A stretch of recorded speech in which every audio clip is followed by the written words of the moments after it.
sahabat dan Mukomuko, hari ini kami kembali menyapa para sahabat semuanya dalam program kami Itu Suka Pagi. Kami akan membaca kembali berita yang ada di koran hari ini, edisi Senin 15 Februari 2021. Nah, untuk itu para sahabat bantu kami untuk like dan subscribe-nya di channel YouTube kami Radar Mukomuko dan Instagram kami Harian Radar Mukomuko, karena kami setiap hari akan memberikan informasi berita kepada para sahabat semuanya seputar Kabupaten Mukomuko dan kecamatan yang ada di Kabupaten Mukomuko ini. Nah, kita lanjut aja akan membaca kembali berita yang ada di koran hari ini, yaitu Selasa Ahmad Johan terima SK PLH Bupati. Informasinya, Selasa 16 Februari nanti Sekda Dr. Andos Haji Ahmad Johan akan terima SK sebagai pelaksana harian atau PLH Bupati. Kali ini seiring dengan berakhirnya masa kepemimpinan Korem Huda Haidir pada Rabu 17 Februari mendatang. Pelantikan akan dilaksanakan di Bengkulu serentak dengan penetapan PLH untuk beberapa kabupaten lain yang juga menunggu pelantikan bupati dan wakil bupati terpilih. Penunjukan PLH ini berdasarkan surat Menteri Dalam Negeri nomor 120738 OTDA tertanggal 3 Februari lalu. Dihubungi, Marjohan membenarkan sudah mendapat pemberitahuan dari provinsi terkait dengan penyerahan SK PLH ini. Informasi yang diterima, ada 7 sekda dan di 7 kabupaten yang akan diangkat sebagai pelaksana harian pemerintahan. Pengangkatan PLH ini untuk memastikan berjalannya pemerintahan menjelang dilantiknya bupati terpilih ataupun nanti ditunjuknya penjabat atau PJ bupati oleh Mendagri melalui gubernur. Yang jelas info dari provinsi yang kami terima bahwa Selasa penyerahan SK PLH oleh gubernur kepada 7 sekda se-Provinsi Bengkulu karena bupati yang baru belum dilantik. Ketua DPRD Mukomuko Ali Safteni SE mengakui beberapa waktu lalu sudah ada surat dari Mendagri terkait dengan penunjukan PLH ini. Sebab tanggal 17 Februari masa jabatan kepala daerah yaitu Bupati Korem Huda Haidir berakhir, maka selama masa transisi atau sebelum dilantiknya bupati dan wakil bupati yang baru, wajib ada pelaksana tugas harian atau penjabat bupati. Kepemimpinan dalam pemerintahan tidak boleh kosong. Maka sebelum bupati baru dilantik, sementara waktu harus ada PLH atau PJ bupati yang menjalankan pemerintahan. Nah, untuk diketahui bersama bahwa tanggal 17 Februari mendatang merupakan berakhirnya masa kepemimpinan Bupati Korem Huda Haidir. Nah, sebelum dilantiknya bupati baru Bapak Sapuan dan Ibu Wasri, maka adanya kekosongan jabatan. Dalam hal ini surat edaran dari Mendagri menunjuk langsung sekda sebagai PLH Bupati bukan hanya di Kabupaten Mukomuko, tetapi ada 7 kabupaten yang ada di Provinsi Bengkulu ini yang akan ditunjuk oleh Mendagri sebagai PLH itu sekdanya masing-masing. Yang diharapkan dengan adanya penunjukan PLH Bupati ini yaitu Sekda Dr. Ahmad Johan, pemerintahan Kabupaten Mukomuko dapat berjalan dan tidak ada hambatan sambil menunggu adanya pelantikan bupati dan wakil bupati yang terpilih.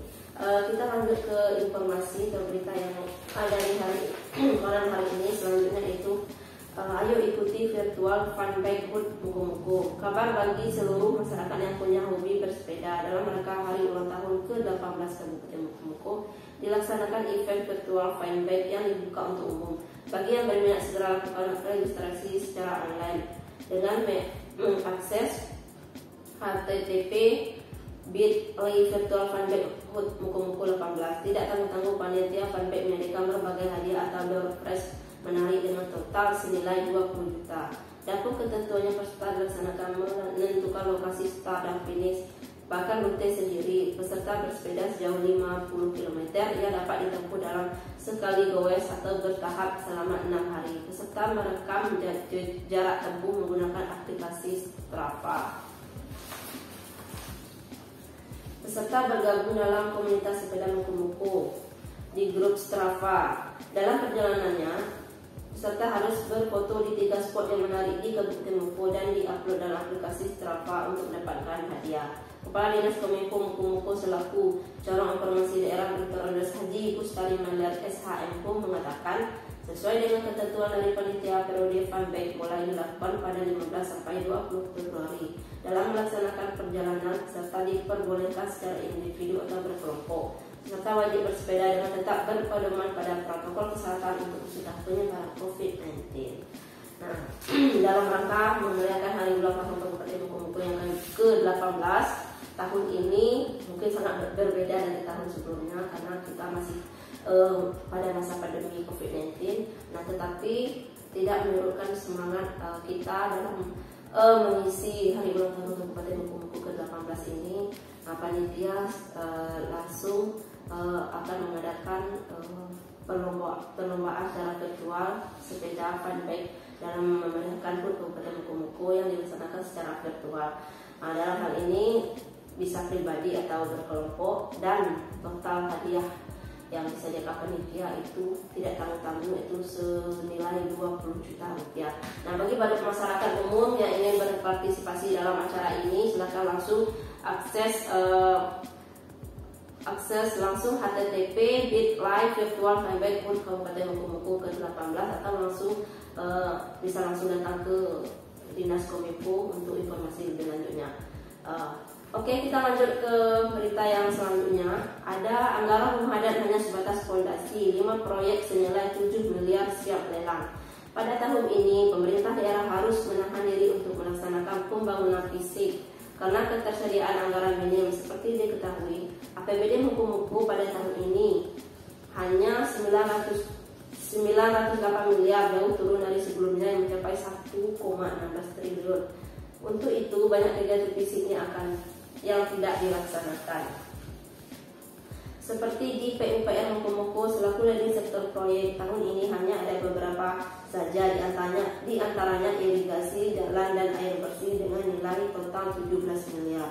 Sedangkan paket pembangunan penunjukan langsung masih diproses. Dipastikan juga tidak banyak. Kepala Dinas PUPR Mukomuko Ruli Irwandi STMT menjelaskan untuk paket lelang tidak ada kendala, tinggal menunggu DPA. Dipastikan proyek ini bisa dilaksanakan lebih cepat karena perencanaan sudah dilakukan tahun sebelumnya. Bahkan dokumen sudah disiapkan, maka setelah DPA tinggal menunggu petunjuk dari Bupati langsung naik lelang. Dokumen dan sebagainya sudah siap karena memang perencanaan sudah selesai tahun lalu. Sekarang kami tinggal menunggu DPA. Setelah itu langsung dilakukan lelang, kita pastikan bisa lebih cepat, kata Ruli. Nah, ini masih berkaitan dengan masa pandemi COVID-19. Anggaran untuk pembangunan fisik tahun 2021 ini itu hanya 17 miliar untuk 5 proyek. Seperti diketahui, APBD Mukomuko hanya 900 miliar, jauh turun dari tahun lalu yaitu 1,16 triliun. Nah, dengan adanya rendahnya APBD kita pada tahun ini, otomatis akan mengurangi pembangunan fisik yang ada di Kabupaten Mukomuko ini. Kita lanjut ke berita di kecamatan yang ada di Kota Mukomuko. Di Kota Mukomuko kita ada berita April program replanting dimulai. Ada 3 kelompok tani yang diusulkan mendapatkan program replanting atau peremajaan tanaman kelapa sawit yang tidak produktif pada tahun 2020 lalu. Adapun Poktan yang dapat program replanting diantaranya Poktan KRP Tunas Harapan dengan jumlah anggota 129 orang. Kemudian Poktan KRP Tanera Sejahtera dengan anggota 65 orang dan Poktan Karya Muda dengan jumlah anggota 63 orang. Untuk pelaksanaan program peremajaan tanaman kelapa sawit yang tidak produktif milik 3 Poktan ini akan dimulai bulan April mendatang. Hal ini disampaikan oleh PLT Kadis Kepala Dinas Pertanian atau Dispar Kabupaten Mukomuko Junaidi SP melalui Kabid Perkebunan Eri Siagian. Sebanyak 6 kelompok tani di daerah ini tahun 2020 mendapatkan program peremajaan tanaman kelapa sawit. Tetapi baru 3 kelompok tani yang telah menerima dana untuk melaksanakan program tersebut. Jumlah seluruh petani yang tergabung dalam 3 Poktan itu sebanyak 257 orang dan mulai melaksanakan programnya pada April mendatang. Masing-masing Poktan mendapatkan luas untuk program peremajaan berbeda-beda, diantaranya KRP Tunas Harapan Desa Manjuto Jaya dengan lahan 167,32 hektar, Poktan Karya Muda Desa Setiabudi dengan lahan seluas 90,2 hektar, kemudian Poktan Tanera Sejahtera di Desa Bunga Tanjung seluas 129 hektar. Nah, untuk program replanting sawit yang ada di Kabupaten Mukomuko ini akan dilaksanakan insya Allah April mendatang. Dari 6 kelompok petani yang mengusulkan, tahun ini akan direalisasikan sebanyak 3 kelompok tani, yaitu kelompok tani Tanian Sejahtera, Karya Muda, dan KRL Tuna Sarapan. Nah, dengan adanya program replanting sawit ini dapat meningkatkan kembali perekonomian masyarakat, karena tanaman sawit petani yang lama akan digantikan dengan yang baru dengan bibit yang berkualitas, dan semuanya itu diprogramkan oleh pemerintah, dibantu oleh pemerintah. Kita lanjut ke berita yang ada di Kecamatan Penari. Di Kecamatan Penari kita ada berita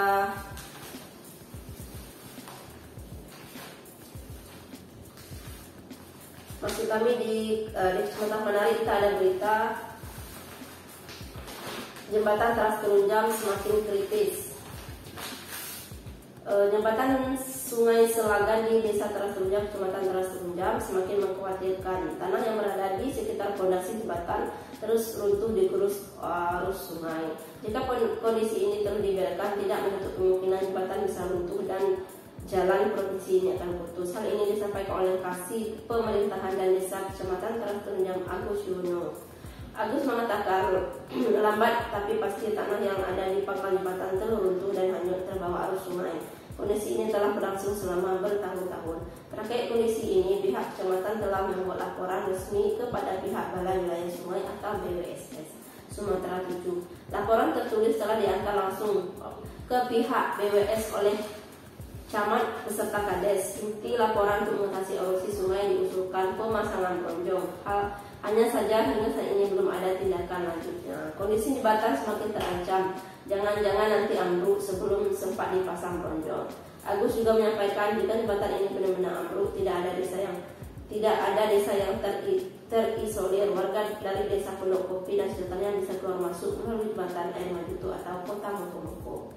Jembatan ini putus, masih ada jalan alternatif, tapi waktu dan biayanya dikeluarkan akan semakin besar. Jembatan yang ada di desa di Teras Terunjam sudah semakin kritis. Pihak kecamatan sendiri sudah dan pihak desa sendiri sudah menyurati kepada BWS Balai Wilayah Sungai 7 Sumatera, tetapi sampai saat ini belum ada realisasi. Diharapkan dengan adanya pemberitaan hari ini dapat didengarkan oleh pihak BWS dan akan segera dilakukan perbaikan. Hal ini demi karena jembatan merupakan salah satu akses yang sangat penting bagi desa bagi Kecamatan Teras Terunjam, khususnya desa Teras Terunjam yang ada di Kecamatan Teras Terunjam. Demikianlah berita yang ada di koran hari ini, edisi Selasa 15 Februari 2021. Terus saksikan kami setiap hari di program Kami Sapa Pagi, karena kami selalu memberikan atau menyajikan berita seputar Kabupaten Moko dan kecamatan yang ada di Kabupaten Moko ini. Terus bagi teman-teman atau sahabat yang belum menyaksikan acara kami dapat langsung membaca berita di koran hari ini edisi Selasa 15 Februari 2021, karena di sini beritanya lengkap. Untuk itu baca terus koran Ladang Moko, karena koran Ladang Moko adalah korannya orang Moko. Sekian dari kami. Wassalamualaikum warahmatullahi wabarakatuh.